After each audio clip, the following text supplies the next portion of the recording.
আমরা শয়তানের ওয়াসওয়াসা থেকে আল্লাহর কাছে পানাহ চেয়ে নিয়ে তারপরে শুরু করতে চাই।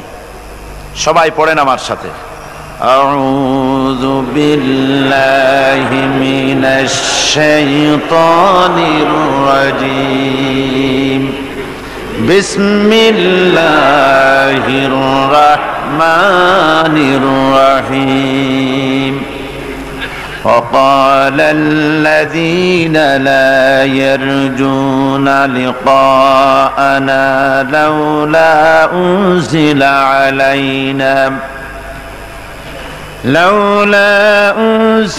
علينا الملائكة أو نرى ربنا لقد استكبروا في أنفسهم وعتوا عتوا كبيرا يوم يرون الملائكة لا بشرى يومئذ للمجرمين ويقولون حجرا محجورا صدق الله العظيم।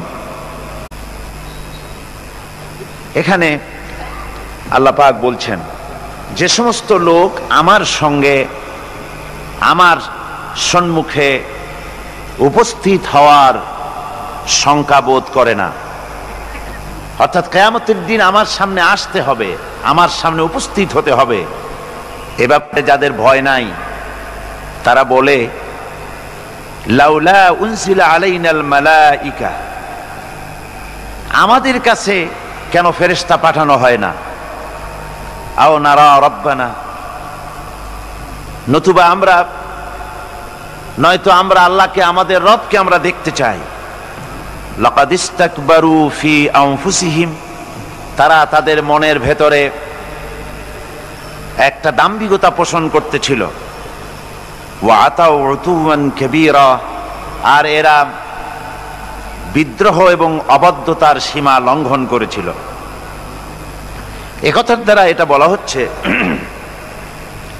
যে অবিশ্বাসীদের একটি বক্তব্য ছিল এই, যে আল্লাহ পাক যদি বাস্তবিকই মানুষের কাছে কোনো হেদায়েতের বাণী শোনাতে চান, তাহলে শুধু রসুলের কাছে ফেরেশতা পাঠাবেন, এটা কেমন কথা? আমাদের সকলের কাছে ফেরেশতা আসা উচিত। আর এই ফেরেশতারা প্রত্যেকের বাড়ি বাড়ি গিয়ে বলা উচিত যে তোমাদের আল্লাহর পক্ষ থেকে তোমাদের জন্য এই হেদায়েত, এরকম বাড়ি বাড়ি ফেরেশতা যাওয়া দরকার। অথবা বিরাট জনসমাবেশ করে সেখানে ফেরেশতারা দাঁড়ায় বক্তব্য রাখবে, আল্লাহর কথা বলবে যে আল্লাহর এই হেদায়েত এসেছে। আর এটা যদি না হয়, তাহলে রব যিনি, তিনি আসুন, তিনি আমাদের সামনে এসে কথা বলুন, আমরা রবকে দেখতে চাই। এইভাবে তারা বলতো।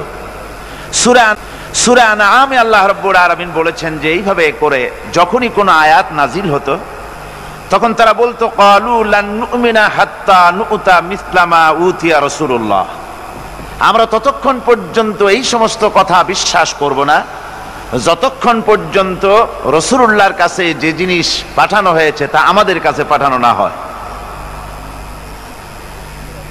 অর্থাৎ আল্লাহ নিজেই আসবেন এবং আল্লাহ নিজে এসে বলবেন যে হে বান্দারা, তোমাদের নিকট আমার আবেদন এইভাবে আল্লাহ এসে নিজেই আমাদের সামনে এই ধরনের কথা বলা দরকার।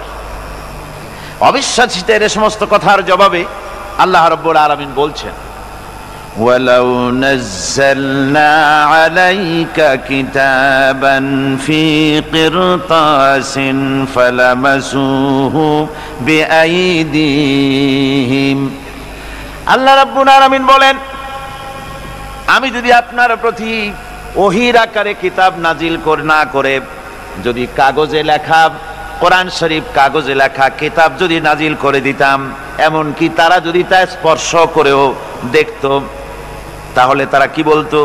লাকালাল্লাযীনা কাফারু ইন হাযা ইল্লা সিহরুম মুবিন।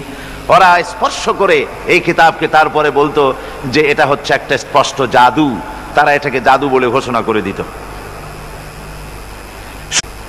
সুতরাং এই সমস্ত কথা বলে তারা আসলে কোরআন থেকে নিজেরাও দূরে থাকতে চায় এবং অন্যদেরকেও দূরে রাখতে চায়। তারা বলে, আল্লাহ রাব্বুল আলামিন বলছেন, ইয়াউমা ইয়ারাউনাল মালাইকাতা লা বুশরা ইয়াউমা ইযিল লিল মুজরিমিন। যেদিন আসলে তারা ফেরেশতা দেখবে, যেদিন তারা আসলেই ফেরেশতা দেখতে পারবে, সেদিনটা অপরাধীদের জন্য কোনো সুসংবাদের দিন হবে না। ফেরেশতা যেদিন তারা দেখতেই পারবে, ইয়াকুলুনা হিজরাম মাহজুরা, সেদিন তারা চিৎকার মেরে বলবে আল্লাহ আশ্রয় চাই, এভাবে চিৎকার মারতে থাকবে যেদিন সত্যি ফেরেশতা দেখবে। وَقَدِمْنَا إِلَى مَا عَمِلُوا مِنْ عَمَلٍ فَجَعَلْنَاهُ هَبَاءً مَنْثُورًا। আর আমি তাদের সমস্ত কৃতকর্ম আমলগুলিকে সব ধূলিকণার মতো উড়িয়ে দেব। আসহাবুল জান্নাতি ইয়াওমাইযিন খায়রুম মুস্তাকাররান ওয়া আহসানু মাকিলা। সেদিন হাসরের ময়দানে জান্নাত এবং জাহান্নামীদের অবস্থা একরকম হবে না। যারা জান্নাতের অধিকারী হবে তারা উত্তম জায়গায় অবস্থান করবে, কল্যাণজনক জায়গায় অবস্থান করবে এবং দ্বীপ্রহরে সময় কাটাবার জন্য তারা উত্তম স্থান লাভ করবে। অর্থাৎ জাহান্নামীরা আর জান্নাতীরা কিয়ামতের দিন তাদের এক অবস্থা হবে না। ওই প্রচন্ড রৌদ্রের তাপে জাহান্নামীদের কষ্ট হবে ঠিকই, কিন্তু জান্নাতীদের কোনো কষ্ট হবে না। সুবহানাল্লাহি ওয়া বিহামদিহি। আল্লাহ রাব্বুল আলামিনের হাবিব জনাবে মুহাম্মদ রাসূলুল্লাহ সাল্লাল্লাহু আলাইহি ওয়াসাল্লাম বলেছেন, কিয়ামতের ময়দানে আল্লাহর কসম করে বলছি, সেদিন জাহান্নামীদের ভীষণ কষ্ট হবে আর জান্নাতীদের জন্য অত্যন্ত আসান হবে, অবস্থাটা খুবই আরামের হবে। নবীজি বলেন, এক ফরজ নামাজ, এক ওয়াক্ত ফরজ নামাজ আদায় করতে যে সময়টুকুন লাগে, কিয়ামতের মাঠের এই সময় এত বড় বিরাট লম্বা সময় জান্নাতীদের জন্য এরকম হালকা হয়ে যাবে। সুবহানাল্লাহ। হযরত আবু সাঈদ খুদরী রাদিয়াল্লাহু তাআলা আনহু হাদিস খানা বর্ণনা করেছেন, এক ওয়াক্ত নামাজ, একটা ফরজ নামাজ পড়তে যতটুকুন সময় লাগে এতটুকুন সময়ের ভেতরে জান্নাতীদের কারবার শেষ হয়ে যাবে। সুবহানাল্লাহ ওয়া বিহামদিহি। আর ওদের কারবার তো শেষই হবে না। وَيَوْمَ تَشَقَّقُ السَّمَاءُ بِالْغَمَامِ وَنُزِّلَ الْمَلَائِكَةُ تَنزِيلًا। ওরা ফেরেশতা দেখতে চায়। সেদিন আসমান সমূহ বিদীর্ণ হয়ে মেঘ পুঞ্জ বেরিয়ে আসবে, আত্মপ্রকাশ করবে। তার ভেতর থেকে ফেরেশতারা ক্রমাগত নাজিল হতে থাকবে।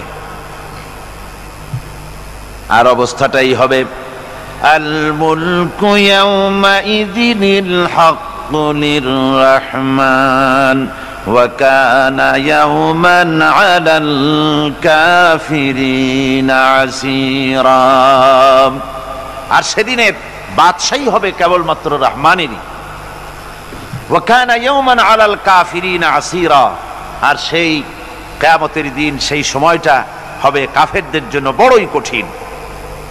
এখানে কিয়ামতের কিছু কথা বলা হচ্ছে, কিছু আভাস দেওয়া হচ্ছে যে আসমান সমূহ বিদীর্ণ হয়ে মেঘ পিণ্ড বেরিয়ে আসবে এবং তার থেকে ক্রমাগত ফেরেশতারা নাজিল হতে থাকবে। আল্লাহর হাবিব বলেছেন, কেউ যদি কিয়ামতের দৃশ্য দেখতে চায় সেজন্য সূরা ইজা শামসু কুবিরাত ওয়া ইজা সামাউ ফাতারাত, ইজা সামাউ শাক্কাত, এই সূরাগুলি যেন পড়ে, তাহলে কিয়ামতের দৃশ্য তার চোখের সামনে প্রতিভাত হবে। কিয়ামতের দৃশ্যটা আসলে কেমন হবে সেই সূরাগুলি তেলাওয়াত করলে সে বুঝতে পারবে। যেমন আল্লাহ পাক বলছেন, ইযাস সামাউ ফাতারাত ওয়া ইযাল কাওয়াকিবু তাসারাত ওয়া ইযাল বিহারু ফুজ্জিরাত ওয়া ইযাল কুবুরু বুসিরাত।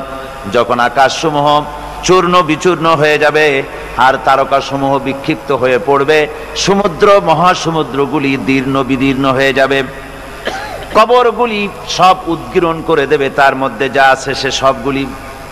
আবার আল্লাহ পাক বলেন, ইযাশ শামসু কুবিরাত ওয়া ইযান নুজুমুন কাদারাত ওয়া ইযাল জিবালু সুয়্যিরাত। সূর্য যখন ঢেকে যাবে, তারকাগুলি যখন বিপর্যস্ত হয়ে যাবে, আর পাহাড়গুলি যখন চালিয়ে দেওয়া হবে, এই দৃশ্য তোমরা দেখতে পাবে। فَإِذَا النُّجُومُ طُمِسَتْ وَإِذَا السَّمَاءُ فُرِجَتْ وَإِذَا الْجِبَالُ نُسِفَتْ। সেদিন অবস্থা এমন হবে, সমস্ত তারকাগুলি স্তিমিত হয়ে যাবে আর আকাশসমূহ দীর্ণ বিদীর্ণ হয়ে যাবে, আর দেখতে পাবে পাহাড়গুলি সমস্ত পাহাড়গুলিকে উড়িয়ে দেওয়া হবে। আবার অবস্থা আরো কি হবে, فَإِذَا بَرِقَ الْبَصَرُ وَخَسَفَ الْقَمَرُ وَجُمِعَ الشَّمْسُ وَالْقَمَرُ। যখন চক্ষু বিস্ফারিত হয়ে যাবে মানুষের, চাঁদ আর সূর্য নিষ্প্রভ হয়ে যাবে, সব একাকার হয়ে যাবে, চন্দ্র এবং সূর্য তার অস্তিত্বকে হারিয়ে ফেলবে। শুধু তাই নয়, ওয়াহুমিলাতিল আরদু ওয়াল জিবালু ফাদুক্কাতা দাক্কাতাও ওয়াহিদা। জমিন ও পাহাড়গুলির মধ্যে সংঘর্ষ লাগিয়ে দেওয়া হবে, আর তা এক ধাক্কায় জমিন এবং সমস্ত পাহাড়গুলি চূর্ণ বিচূর্ণ হয়ে যাবে। সুবহানাল্লাহি ওয়া বিহামদিহি। আল্লাহ রাব্বুল আলামিন বলছেন, এইভাবে করে কিয়ামতের দৃশ্য, বিভীষিকাময় দৃশ্য তোমরা দেখতে পাবে।